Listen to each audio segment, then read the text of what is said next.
Good morning from Simply Media and Deaver Brown, the publisher. This morning we're going to talk about one of my favorite subjects. I was wrong. Which word don't you understand? One of the great things you can do is pivot in your life. Think of all the times that you've been wrong. I certainly have been wrong a lot. The biggest problem was I didn't pivot or change fast enough. And one of the things about saying I was wrong is think about someone like Jeff Bezos at Amazon. He was having a struggle with many things, and he had the leftist Bernie Sanders criticizing him for not paying $15 an hour. What did Bezos do? He said, "My goodness, I think I was wrong." He fixed it.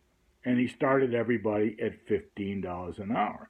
Bernie gets credit for it because that was his idea. Now, not every idea of anybody's is always right, but that one seemed to be right as a goal.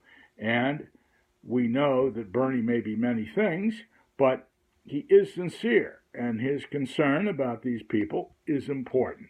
On the other hand, there are people that think his favorite company being Venezuela, we get a little concerned that we really don't want to be Venezuela. But on this issue, he's right.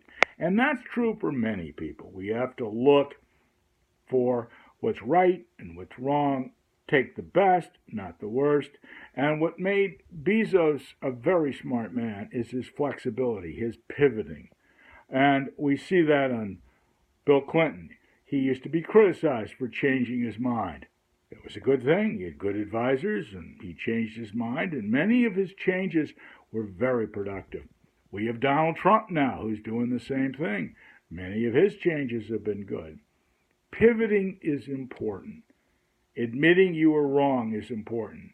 My favorite part of the story, though, is that when I've told people I changed my mind, and they criticized me for that, and I said, well, I was wrong. Which word don't you understand? Later, they forgot that I had been wrong, and all they remembered is I hadn't kept arguing. So one of the things about saying you're wrong is you make people feel better.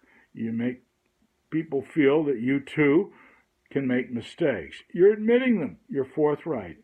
You can never be hurt by that. And if you are, you're not being hurt. You found out you're dealing with somebody that you really don't want to deal with. You don't want to deal with ideologues that are always right. When I was at Harvard Business School, they used to do a great thing, which was they give us a case, we'd make a decision. Then the professor would dole out new points, new information, new data. And the worst answer is, oh, regardless of that, I still believe this. No, the answer is new facts, new decisions.